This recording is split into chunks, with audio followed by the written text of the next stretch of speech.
Hello दोस्तों, हमारी आज की कहानी है नफरत। मम्मी, मैं कह रहा हूँ ना, मैं रुचि से ही शादी करूँगा, अन्यथा मैं जिंदगी भर कुंवारा रहूँगा और ये मेरा अंतिम निर्णय है। अब इस विषय पर मैं आपसे आगे बहस नहीं करूँगा। तभी विनोद की मम्मी निशा जी ने कहा, बेटा समझता क्यों नहीं है, हमने तेरे सामने रुचि की जन्म कुंडली पंडित जी को दिखाई थी ना, और उन्होंने रुचि की कुंडली में मांगलिक दोष बताया है। अब तू बता, सब कुछ पता होते हुए हम तेरी शादी एक मांगलिक लड़की से कैसे कर दें? तू जानता नहीं कि मांगलिक दोष वाले की जीवन साथी की मौत जल्दी हो जाया करती है, इसलिए तुझे मैं समझा रही हूँ, तू भूल जा रुचि को।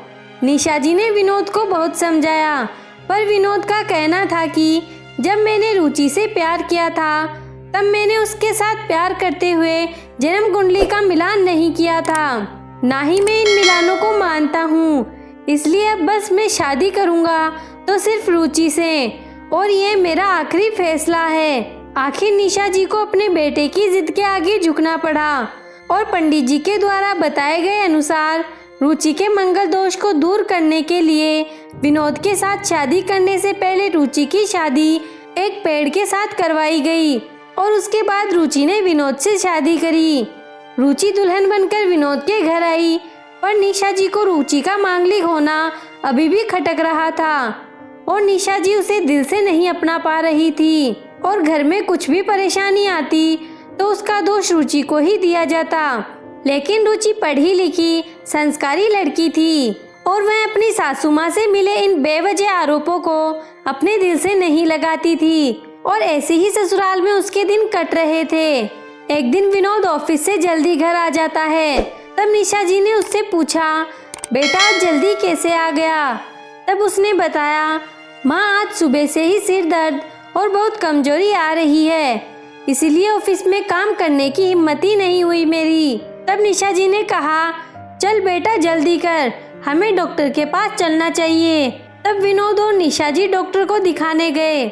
डॉक्टर को दिखाने के बाद मालूम पड़ा कि विनोद को पीलिया हो गया है, और दोनों जैसे ही घर लौटे निशा जी ने घर को सिर पर उठा लिया और कहने लगी, जब से ये लड़की हमारे घर में आई है तब से हमारे घर में परेशानी और बीमारियां भी साथ में लेकर आई है, इसके कदम ही अशुभ हैं। अब देखो इसका मांगलिक दोष हमारे बेटे पर भी असर करने लगा है, कल को अगर मेरे बेटे को कुछ हो गया तो कौन जिम्मेदार होगा? तभी रुचि ने कहा, मम्मी जी प्लीज, और कितना नीचा दिखाएंगी मुझे? आज तक मैं चुप रही क्योंकि पापा ने यही सिखाया था कि बड़ों के आगे ससुराल में जवाब मत देना, पर आज तो आपने हद ही कर दी है। अगर मैं आज नहीं बोली तो जिंदगी भर खुद को माफ नहीं कर पाऊंगी। मम्मी जी, अगर आप पंडित जी पर भरोसा नहीं करती थी तो उनके कहे अनुसार आपने सारे मांगलिक दोष निवारण की विधि क्यों करवाई? क्यों पहले आपने मेरी पेट से शादी करवाई?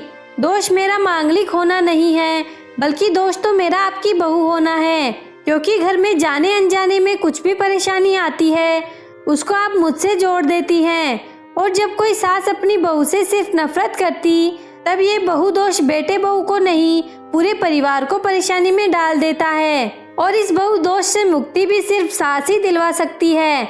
बहू को अपनी बहू माने, उसे दिल से अपनाए, उसे भी सम्मान दे और ये महसूस कराए कि वह भी इस परिवार का सदस्य है, नहीं तो बहू दोष मांगलिक दोष से भी ज्यादा पीड़ादायक हो जाता है। रुचि की कही हुई बातें निशा जी के दिल को झंझोर रही थी और उन्हें मन ही मन पश्चाताप भी हो रहा था। उस समय उन्होंने रुचि को कुछ भी नहीं कहा। थोड़े दिन बाद विनोद बिल्कुल ठीक हो गया और ऑफिस जाने लगा, और 1 महीने बाद विनोद की सैलरी भी बढ़ गई। तब उसने घर आकर उसका श्रेय रुचि को दिया तो निशा जी बोली, हाँ सही है बेटा, तू तो सारा श्रेय बहू को ही देगा, तेरी माँ का आशीर्वाद भी तो तेरी प्रगति के पीछे रहता है तेरे साथ, तू तो श्रेय मुझे देना भूल ही गया।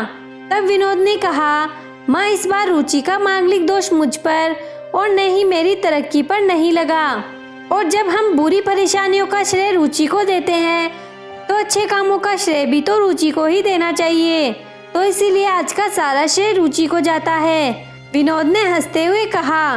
तब रुचि बोली, विनोद, तो क्या तुम भी मुझे ऐसा समझते हो?